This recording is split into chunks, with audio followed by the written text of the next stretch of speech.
کل کو اللہ تعالیٰ ہمیں جو ہے نا وہ اگر موقع دیتا ہم اپنا وہی کریں گے جو ہمارے منشور میں لکھا ہوگا. ہم وہی کریں گے کہ جو ایک ڈیموکریٹک کنٹری میں ہونا چاہیے, اور ہم وہی کریں گے جو پاکستان کے عوام کی خوشحالی کا ایجنڈا ہے. اگر ہم اپوزیشن میں آتے ہیں ہم وہ کام کبھی بھی نہیں کریں گے جو انہوں نے کیا, کچھ بھی ہو. اس وقت ملک بہت زیادہ مسائل میں گھرا ہوا ہے, اور ہم اپنا جو ہے اس ملک کو ان تمام مسائل سے باہر نکالنا چاہتے ہیں.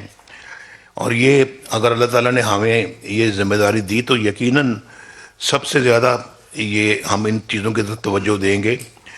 تو میں یہ کہہ رہا ہوں جی کہ یہ ہمارے پاکستان کے اندر سب سے بڑا مسئلہ اکانومی کا ہے اور مہنگائی اس سے ریلیٹڈ. یہ ملک تو دنیا کے اندر ایک بہترین مقام حاصل کر چکا ہوتا. دکھ مجھے اس بات کا کہ ہم بہت پیچھے رہ گئے ہیں, اور آج 2013 میں لوگ مجھے کہتے تھے کہ آپ خوش نظر نہیں آتے, وزیر اعظم تو آپ بن گئے ہیں. ہمیں خوش میں میڈیا پہ یہ میں نے باتیں سنی ہوئی ہیں کہ نواز شریف کے چہرے پہ کوئی ہنسی نہیں آ رہی, کوئی مسکراہٹ نہیں ہے. بھائی لوگ اگر تنگ ہیں بجلی سے, 18 گھنٹے کی لوڈ شیڈنگ ہے, پاکستان کے اندر حالات اکنامک حالات ٹھیک نہیں ہیں, ملک جو ہے نا وہ ڈیفالٹ کے دہانے پہ کھڑا ہے, اور ہم اپنا فیٹف لے لیں. فیٹف کے اندر ہم گرے میں تھے اور بلیک لسٹ ہونے کا ہمیں خدشہ تھا, جس کو کہ ہم بعد میں وائٹ پہ لے کے آئے ہیں, ہم لے کے آئے اللہ کے فضل سے. تو ایسے میں کون سا وزیر اعظم ہے جو مسکرائے گا اور ہنسے گا؟ ذرا مجھے بتائیں آپ. تو میں کہتا نہیں تھا, لیکن سمجھنے والوں کو سمجھنا چاہیے تھا کہ میری چہرے پہ اگر ہنسی نہیں ہے تو اس کی کوئی وجوہات ہیں, مسکراہٹ نہیں ہے تو کوئی وجوہات ہیں. لیکن 2017 میں میرے چہرے پہ مسکراہٹ گئی, کیونکہ اللہ کے فضل و کرم سے لوڈ شیڈنگ بھی ختم ہو گئی تھی, بجلی بھی آ گئی تھی, اور سستی بجلی آ گئی تھی. پاکستان کے لوگوں کو روزگار مل رہا تھا, ڈالر 104 پہ تھا, اور 4 سال نہیں ہلا. میں اپنی حکومت کو گنتا ہوں 2013 سے لے کے 2017 تک, اس کے بعد سے میری حکومت نہیں تھی. اور شہباز صاحب نے آ کے بھی سنبھالا ہے.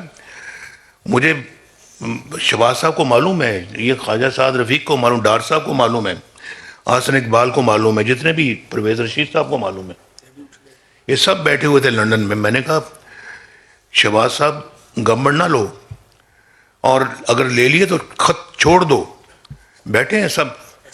لیکن ایسے حالات پیدا ہو گئے, الٹیمیٹم دے دیا. میں نے کہا بھائی الٹیمیٹموں کے سامنے تو ہم سر نہیں جھکاتے, میں تو نہیں جھکاؤں گا, نہ آپ نے جھکانا ہے. شہباز صاحب کی تقریر تیار تھی, رات کو انہوں نے سٹیپ ڈاؤن کرنا تھا, اور بالکل تیار, 4 گھنٹے رہ گئے تھے, الٹیمیٹم آ گیا. میں نے خود کہا ان کو اب نہیں چھوڑنا آپ نے, اب رہیں, آپ مقابلہ کریں. تو ملک ویسے ڈیفالٹ کی سچویشن پہ آ گیا. تو میں نے کہا کچھ بھی ہو اب ہم اپنا جو ہے نا وہ نہیں کریں گے. اب اس کو پہلے الٹیمیٹم کی قیمت کا پتہ لگ جائے, اس کے بعد پھر ہم اپنا اگلا کام کریں گے. وہ پھر الٹیمیٹم کرتے کرتے پھر آپ کو پتہ ہے اور بڑے مسائل آ گئے. لیکن شہباز شریف صاحب کے اوپر, ان کی ٹیم کے اوپر, جنہوں نے بڑی جاں فشانی کے ساتھ پاکستان کو ڈیفالٹ ہونے سے بچایا, اور پاکستان کو ان حالات میں پاکستان کو کھڑا کیا. لیکن اس کی پرائس ہے جو ہم نے پے کی ہے پرائس, اور میں وہ ہمارا پولیٹیکل کیپٹل برن کیا اپنا, ہم نے اپنے ہاتھوں سے اس کو جلایا. لیکن ملک کے لیے اپنے لیے نہیں. ہمیں پتا تھا یہ مسائل آئیں گے, آئے ہیں مسائل وہ, لیکن یہ ملک کا معاملہ تھا, ہمیں کرنا پڑا اور ہم نے کیا. اور آئندہ بھی خدا نہ خواستہ اللہ نہ کرے کوئی ایسا وقت آیا تو پھر بھی کریں گے. جیسے میں نے ابھی یہ بات کی ہے, مجھے وہ واقعہ یاد آ گیا جب بلوچستان میں کوئٹہ میں جب بم دھماکہ ہوا, کو 100-150 لوگ شہید ہو گئے, جو ہے وہ مائیں, بیویاں, بچیاں, بچے, ہزارہ جی بیویاں, بچے ان کی لاشوں سے چمٹے ہوئے تھے اور رو رہے تھے. تو وہ سین منظر دیکھے نہیں جاتے تھے. شاید میرے خیال میں نے وہ منظر یا جیل میں دیکھا تھا یا لنڈن میں نے دیکھا تھا. میرے خیال موسٹ پرابلی میں نے جیل میں دیکھا ہوگا. تو وہ بیچاری لڑکی کہہ رہی تھی کہ میں نے خود سنا اس کو. وہ اس جیل میں مجھے ملا ہوا تھا ٹیلی ویژن جو صرف پی ٹی وی کا تھا, اور پی ٹی وی کا بھی وہ تھا وہ جو دکھاتے ہیں وہ جو کلچرل پروگرام, خبریں سنانے والا نہیں, ہوم, تاکہ نواز شریف کو یہ نہ پتہ لگ سکے کہ ملک میں کیا ہو رہا ہے. اس سے مجھے وہ اور پیچھے جاؤں گا تو وہ ماشاء اللہ 1999 بھی یاد آ جاتا ہے, لیکن میں اب اس کی بات کرنا نہیں چاہتا. تو میں اپنے اوپر ذرا ضبط کر رہا ہوں, صبر سے کام لے رہا ہوں, اور میں اس کی بات ابھی اس وقت نہیں کرنا چاہتا. تو وہ مجھے اپنا ٹی وی سے پتہ لگا کہ وہ کس طرح سے وہ لڑکی کہہ رہی ہے کہ بھائی عمران وزیر اعظم آپ آ جائیں ہمارے پاس, ہم آپ کا انتظار کر رہے ہیں. آنکھوں میں آنسو, رو رہی ہے. چھوٹی بچی تھی, کو میں خیال 8-9 سال کی ہوگی. تو اس کو دیکھ کے وہ رو رہی تھی, تو ہمیں دیکھ کے رونا آ رہا تھا. اور اس کے بعد عمران خان کا اسٹیٹمنٹ آتا ہے کہ مجھے یہ سب بلیک میلنگ ہے, میں کسی بلیک میلنگ میں نہیں آؤں گا. 150 بندہ شہید ہو گیا ہے, ان کی بچیاں کیا آپ کو بلیک میل کر رہی ہیں؟ چھوٹی چھوٹی بچیاں جن کے گھروں میں کوئی روٹی بھی ہے یا نہیں ہے, وہ آپ کو بلیک میل کر رہی ہیں. یہ دل جس سیاستدان کے سینے میں ہوگا, اس کو پاکستان اور پاکستان کے عوام کی ترقی سے کیا غرض؟ تو ہم نے تو بھائی یہ کام آج سے نہیں کیا, ہم تو 1990 سے شروع ہوئے ہیں. اور 1990 سے جس انداز میں ہم نے یہ کام شروع کیا تھا, اگر ہمیں بغیر انٹرپشن کے کام کرنے دیا جاتا, یہ آج ملک کی شکل کچھ اور ہوتی. 2018 میں پنجاب کے اندر مکمل طور کے اوپر مسلم لیگ نون نمبر 1 پارٹی تھی, لیڈنگ پارٹی تھی. اور پھر وہاں پہ مرکز میں جس طرح سے جو آپ کو پتہ ہے, میں اس بحث میں اب نہیں جانا چاہتا آج کے دن کہ کس طرح سے آر ٹی ایس بند ہوا اور کیا ہوا. وہ نہ ہوتا تو مرکز میں بھی یقیناً گورنمنٹ پاکستان مسلم لیگ نون کی بنتی. لیکن پنجاب میں اس کے بعد ہیلی کاپٹر اڑے, انہوں نے جہاز اڑائے, کیا کچھ نہیں کیا. ہمارے بندوں کو پکڑ کے لائے اور پھر مصنوعی ایک اپنا جو بنا کے اکثریت, تو پنجاب نے اپنے دھکے سے اپنی حکومت قائم کر لی. یہ منشور ہمارا نہیں ہے بھائی, یہ کسی اور کا ہو سکتا ہے, ہمارا نہیں. تو میں آپ سے یہ کہنا چاہ رہا ہوں, پوچھیں تو صحیح بابا, آپ پوچھیں.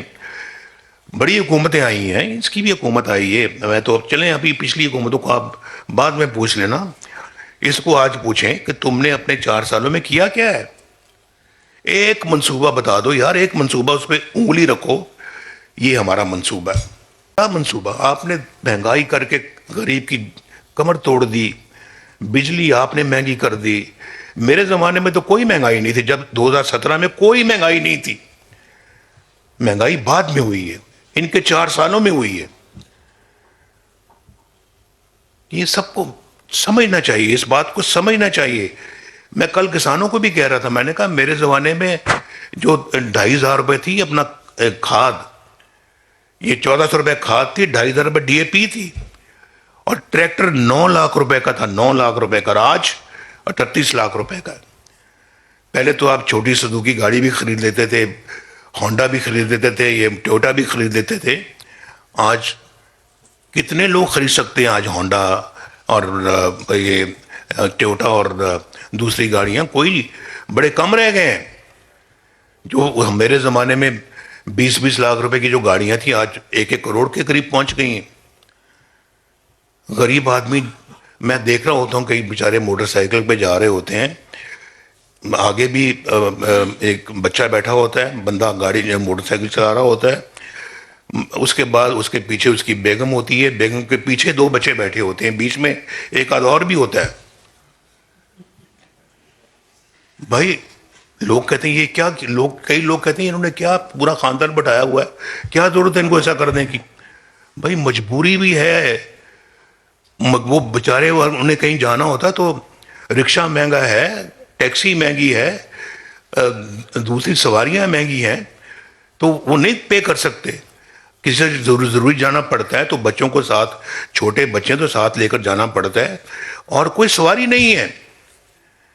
آپ یقین کریں کہ اگر وہ دن رہتے، 1990 سے آگے وہ دن رہتے، خلل نہ آتا، 2018-17 والی وہ یہ پاکستان کے ساتھ حادثہ نہ ہوتا، آج ان لوگوں کے پاس موٹر سائیکلیں، گاڑیاں ہوتی، روزگار ہوتا ان کے ہاتھ میں، یہ بجلی اتنی مہنگی نہ ہوتی، بلکہ ہوتی ہی نہ.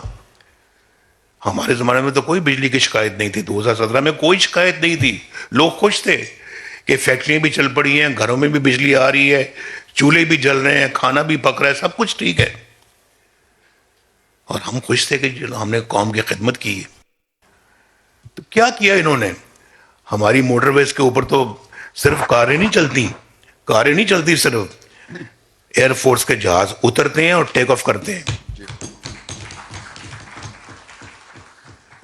ایسے ہی انہوں نے رولا ڈالا ہوا ہے، بیکار کا، لوگوں کو بے وقوف بنایا ہوا ہے، اور چند لوگ ہمارے بے وقوف بھی بن جاتے ہیں آسانی کے ساتھ.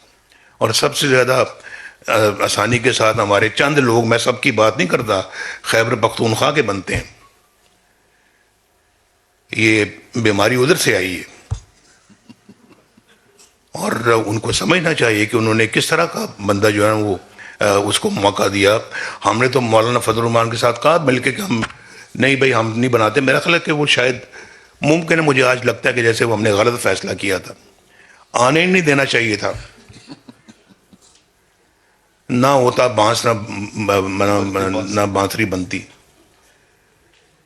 تو حضور میرا ہمارا منشور یہی جو آپ نے میری زبان سے سنا ہے، اور اگر موقع دے گا اللہ، ان نوجوانوں کی خدمت کریں گے، اپنی خواتین بہنوں کی، بچیوں کی خدمت کریں گے، ایجوکیشن میں خدمت کریں گے، ہیلتھ میں خدمت کریں گے، اور پاکستان کو کوشش کریں گے بھائی، پوری کوشش کریں گے. انہوں نے بڑے دعوے کیے ہوئے ہیں منشور میں کہ ہم اپنا انفلیشن کو لے آئیں گے 40% سے 20%، اگلے سال اس سے بعد 10%. کوشش کریں گے انشاءاللہ. اور ہم سب مل کے کوشش، میں اکیلا اپنی بات نہیں کر رہا، ہم مل کے کوشش کریں گے. یہ بھائی ماشاءاللہ میرا بڑا اچھا بھائی، اس نے ہمیشہ بہت عمدہ کام کیے ہیں.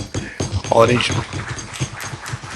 لاہور میں میٹرو بس، ملتان میں میٹرو بس، اسلام آباد میں میٹرو بس، ان سے ایک نہیں بن سکی وہاں پہ پشاور میں. وہ بھی جو میٹرو بس بنی وہ آپ کے سامنے، اورنج لائن آپ نے دیکھی یہاں پہ ماشاءاللہ.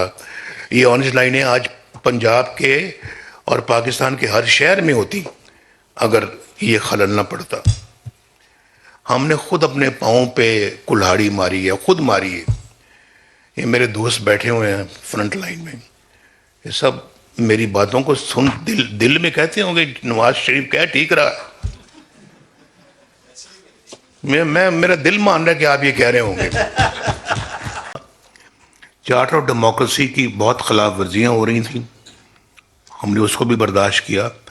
ایک بہت نامور صحافی ہیں کراچی سے، انہیں مجھے ٹیلی ویژن کے اوپر جو ہے نا وہ لائن پہ لیا. میں اس وقت ٹریول کر رہا تھا اسلام آباد سے لاہور، بارش ہو رہی تھی، رات کا وقت تھا.